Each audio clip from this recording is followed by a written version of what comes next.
What's up, Philippines? And what's up, world? I am Nika, your very up-to-date kachika, together with my partners. Therese, your weirdo na lutang. And Gab, your gamer na laging puyat. And we are your very loving ates and kuyas from Unmute the Youth. Nagagabay sa inyo sa isang makabuluhang usapan ng ROTC program. Halika, samahan niyo kami mag-interview sa mga kabataan at kababayan nating maalam sa ROTC or sa mga nakaranas na ito. So, what is ROTC for you? ROTC for me is a program that trains Filipinos to serve the country. So what is ROTC for you? ROTC, that's like the program where they train you, physical activity, and like this is for, as in the name, it's the reserve for like the army, right? Yep. Okay, so it's like a lightweight military training type thing. So ano po ang ROTC para po sa inyo? ROTC kasi actually naranasan ko yan nung panahon ko nung high school ako. Hindi siya bagay. So isang klase na dumidisiplina sa bawat kabataan. So yung excess time ng kabataan, doon na pupunta. Pwede naman silang mamili na atin sila or hindi. Nung time na yun, pwede or hindi. So, nakakatulong yun para dun sa may mga sobrang oras pa na kabataan na mag-join doon. Pero nahaluan na kasi sa panahon ngayon, nahaluan siya na hindi magandang bagay. So nasisira yung pagkakaalam nila kung ano ibig sabihin talaga ng ROTC. So kung sa inyo po, ano po kaya mga hindi magagandang bagay po na tinutukoy niyo po based po sa sarili niyo pong experience dati? Sa ROTC kasi, yan lang naman yung disiplina mo sa pagtayo, sa pagsagot, gano'n, sa pag-uugali, yan. Siguro nahaluan lang siya when it comes sa parusa. Kasi minsan may sobrang parusa eh. Kung ano ba pagdisiplina sa'yo, hindi naman totally sobrang parusa, pero yung pagdisiplina sa'yo, doon sa ROTC, minsan sumusobra na hindi na talaga dapat. Baka kasi nahaluan na siya ng personal na na inis or galit ng taong mag-uutos nun, kaya nadadagdagan siya, so napapasama. Okay, so for you, what is ROTC? Well, it's something of an elective that students, especially like collegiate students, can take. Training for like reserve army, right? I think that's the program. Well, I'm not an ROTC, so I'm not really sure what it is, but like seeing people they're training for like discipline and like military stuff and everything. So, alam mo yung ROTC? Oo. Ano yung ROTC? ROTC, Reserve Officer Training Corps. So what is ROTC for you? For me, ROTC is the government's way of mandating young people like us, the youth, to have feelings of service and nationalism among students. And I think it's debatable for a lot of people, and for me, I think there are better ways of requiring that from students. Okay, so what is ROTC for you? So, going by the general definition of ROTC, basically military training para sa mga Filipino civilians. So what is ROTC for you? ROTC? That was the Reserve Officers Training course that we took in first 2 years of university. In the case of UP, we had our training, military training, every Sunday in UP Diliman under the UP Rayadili or ROTC. DMST they call it. Department of Military Service Training. That's how it is in. So even though I was enrolled in Manila, we had to go to Diliman at that time for our ROTC training.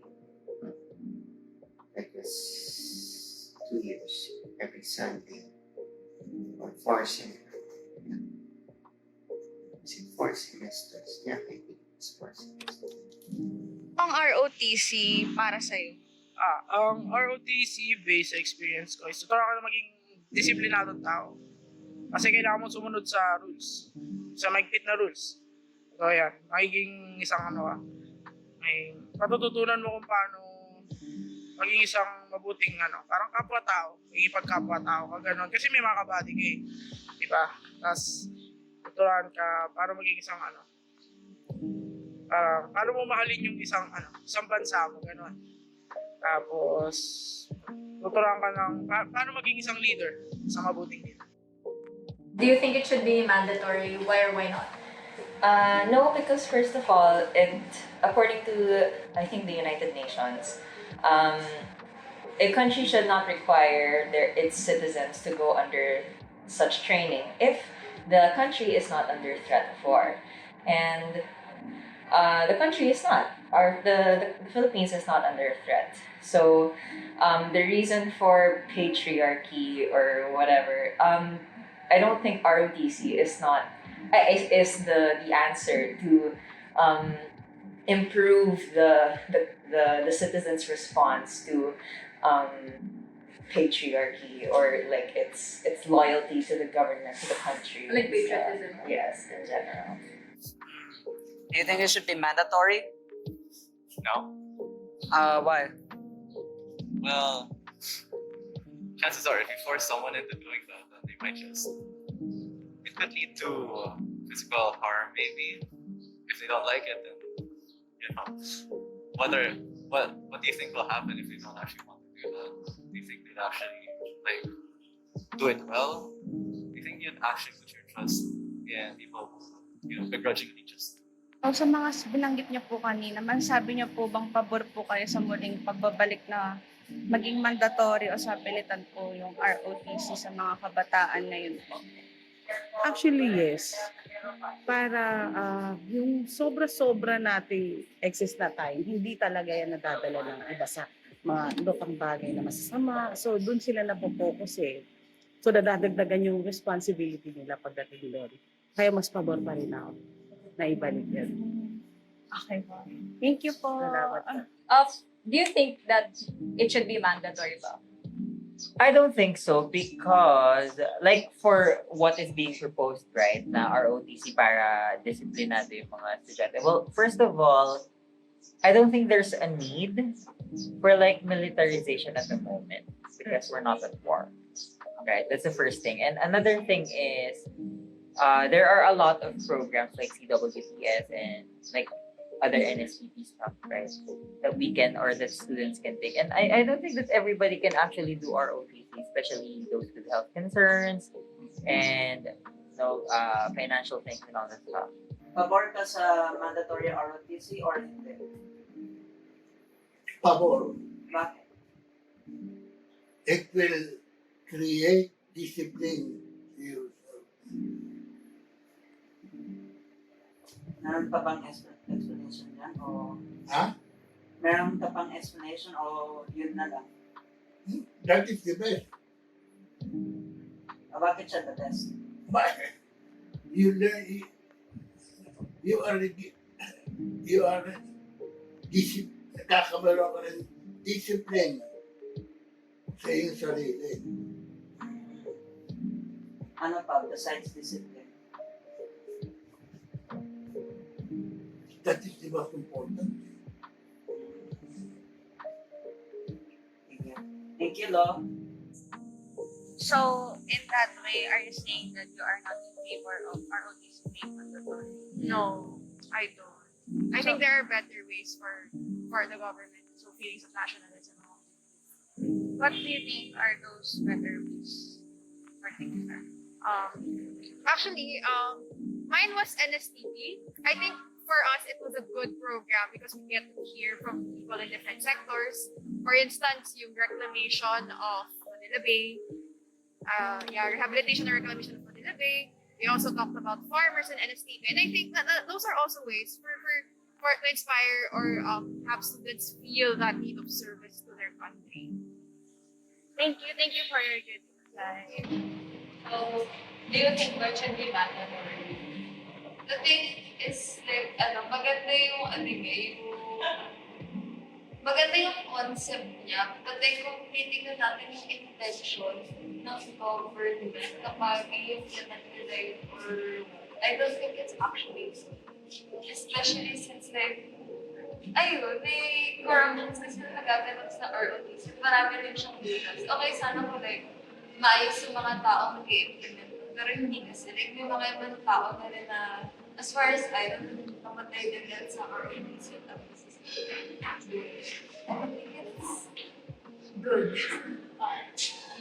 Do you think that that ROTC should be mandatory?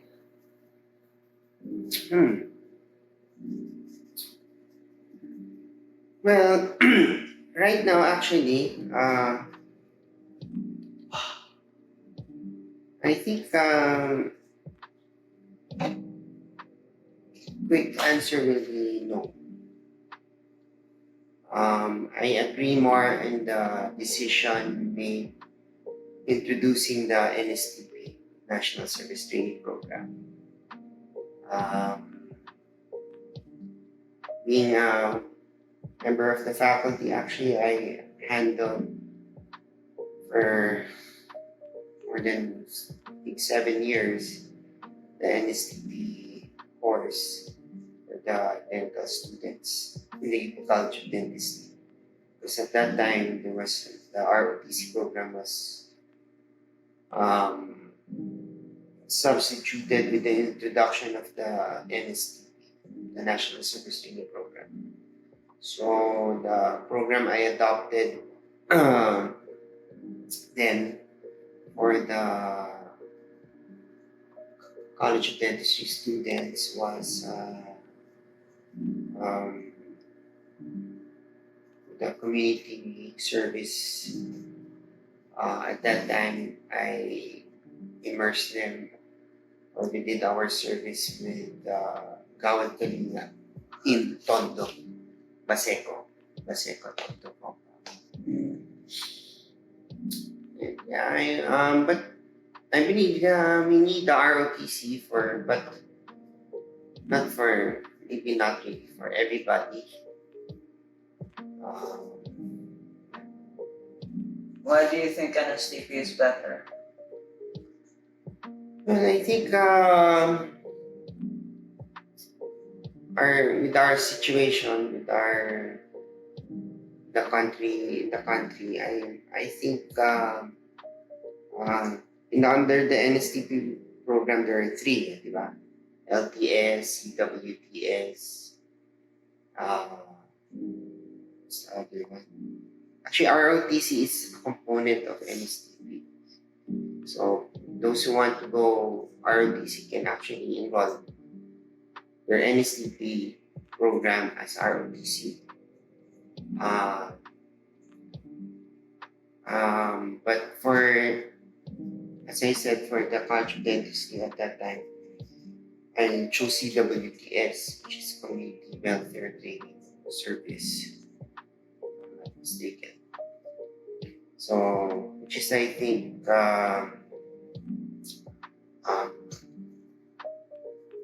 which is mandatory for all students, male and female, because prior to NSTP, ROTC was only required for the male students. So female students really didn't have to undergo ROTC.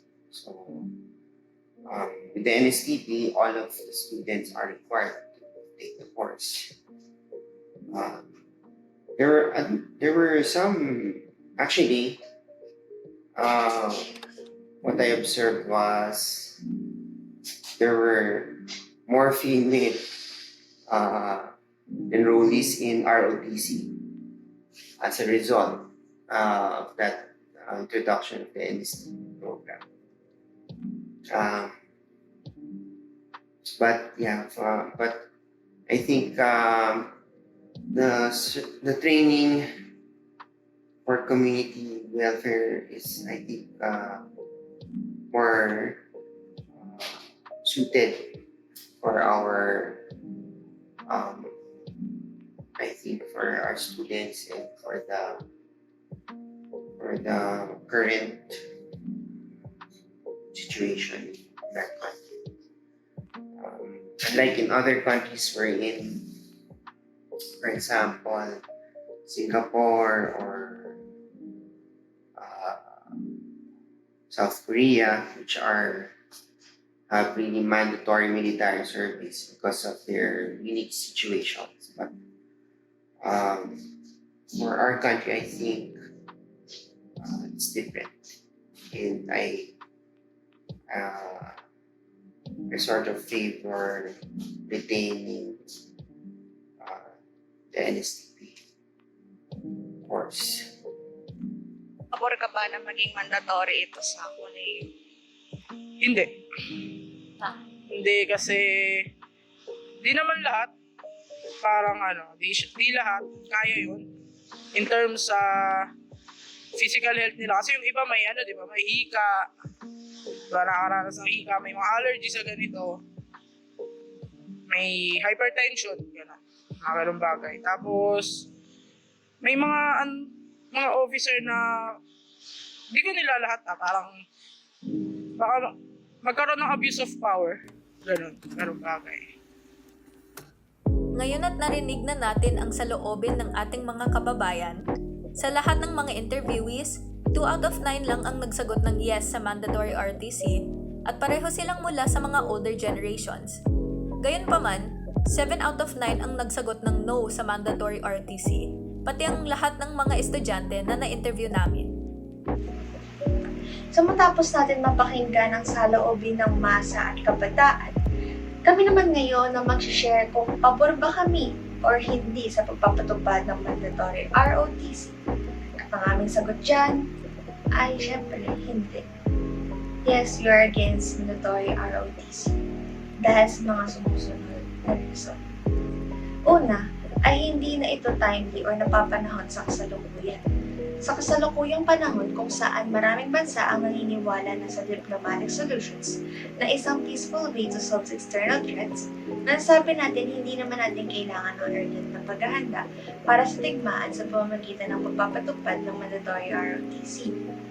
Para masuportaan ang argumento na ito, ayon sa isang defense analyst and journalist na si Manuel Magato, bagaman ang maritime dispute sa South China Sea ay palaging nagpapaalala ng isang tunay na external threat sa bansa, hindi tulad ng Israel, ay hindi napapaliputan ng mga kaaway na nagnanais na purahin ito sa mapa. At hindi ito naharap sa tunay na pagsalakay upang pag-isahin ang dalawang estado sa digmaan. Ikalawa, marami pang ibang mas mahalaga at urgent na isyung ikinakaharap ng ating bansa na dapat mas bigyan ng atensyon. At ang isa nga dyan ay ang educational crisis. Ang budget na kailangan para sa pagpapatupad ng mandatory ROTC ay tinatayang aabot pa sa 61.2 billion pesos na maaari nang makagawa ng 24,480 out of 91,000 classrooms na kulang pa sa ating bansa. Kasabay ng kakulangan ng mga silid-aralan, ang mababang minimum wage ng mga guro, kakulangan ng dekalidad na edukasyon, at kakulangan sa mga dissenting educational facilities. Kaya naman, papatupad ng mandatory ROTC bill habang may educational crisis sa ating bansa ay may tuturing isang sign of misplaced priorities para sa ating gobyerno. Ikatlo, ay ang dagdag financial burden at academic burden sa mga estudyante kagaya na lang ng nabanggit ni Gab kanina. Higit sa lahat, malaki ang posibilidad na maulit lang muli ang mga nangyaring anomalya, korupsyon, and human rights violations noong unang ipinatupad ang mandatory ROTC sa mga paaralan. Maraming forma ng pang-aabuso ang naranasan ng mga estudyante noon. Hahayaan pa ba nating maulit ito? Higit pa rito, maraming mga youth activist groups ang nagsasabi na isang ang uri ng campus militarization ang mandatory ROTC. Pinapayagan nito ang pagpasok ng military sa mga paaralan na siya namang nagpapadali para matupad nila yung kanilang mga political interests at nagbibigay sa military ng way para makontrol nila yung ating campus publications, student councils at organizations na isa namang banta rin sa ating academic freedom. Isa pa, imbes na zones of peace ang ating mga paaralan dahil sa mandatory ROTC, mas magiging po ng mga kabataan at mga teachers natin sa intimidation, harassment, red tagging, and other forms of abuse. So to sum up, hindi kami pabor sa mandatory ROTC bill. Dahil para sa amin, hindi lang naman paghawak ng baril ang basehan ng pagiging makabayan at gumahal sa bansa natin. Bagkus ay pagsisilbi sa bansa sa paraang alam at kaya natin. Agree ako dyan, Nika. Marami namang ibang uri ng civic duties ang kaya nating gawin bilang kabataan. And alam mo ba na may alternative sa mandatory ROTC bill? Gab, pwede mo bang i-share sa amin ano-ano ito? Yes, I agree, Therese. May mga alternatives naman din, and ang isa nga riyan ay ang mandatory scouting.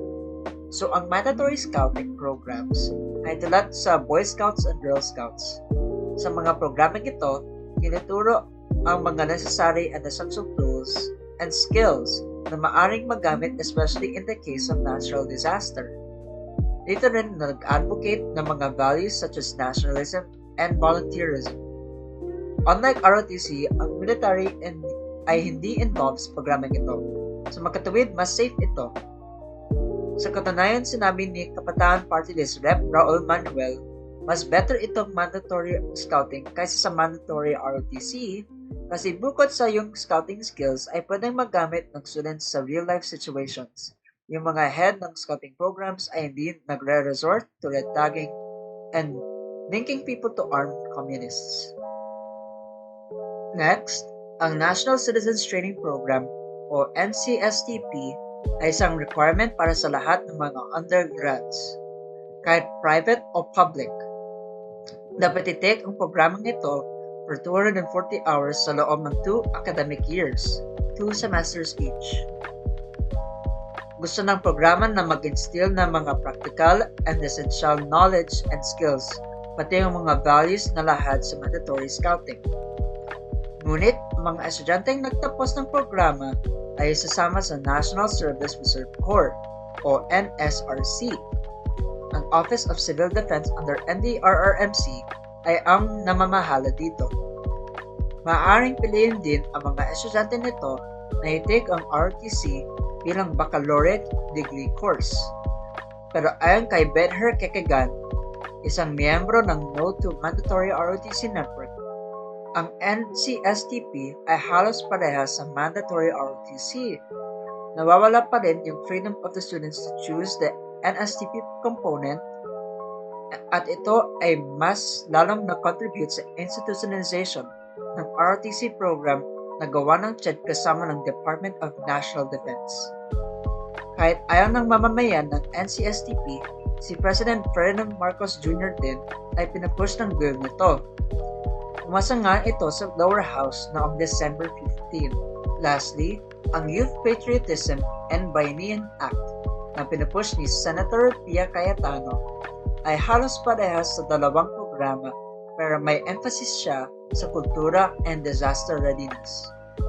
Para sa mga grade school hanggang junior high school, ito ay ang programang natuturo ng mga basic na subjects tulad ng cultural heritage, community outreach, and basic security.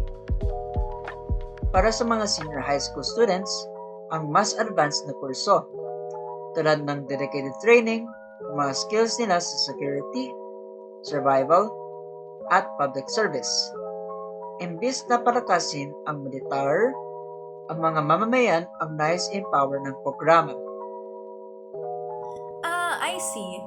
So, may mga magandang alternatives naman pala, kagaya na lang ng Mandatory Scouting at Youth Patriotism and Bayanihan Act. Pero, hindi natin maitatanggi na may mga alternative na parang binigyan lang ng bagong pangalan ang Mandatory ROTC Bill, kagaya ng NCSTP Bill. Kaya dito napapasok talaga kung gaano kahalaga na maging mapanuri, lalo na at tayong mga kabataan ang higit na maapektuhan. Tama ka dyan, Therese. Kaya mga kabataan, kita niyo na kung gaano kahalaga na aware tayo sa mga nagaganap sa ating paligid. Kung hindi dahil sa patuloy na pagiging aktibo ng ilang mga kabataan at masa natutulan ang pagpapasa ng Mandatory ROTC bill, mas madali na lang sana para sa mga ilang mapagsamantala sa ating gobyerno na maipasa ito. Kaya mga kabataan, kaming Unmute the Youth ay maaasahang kaisa ninyo sa laban na ito.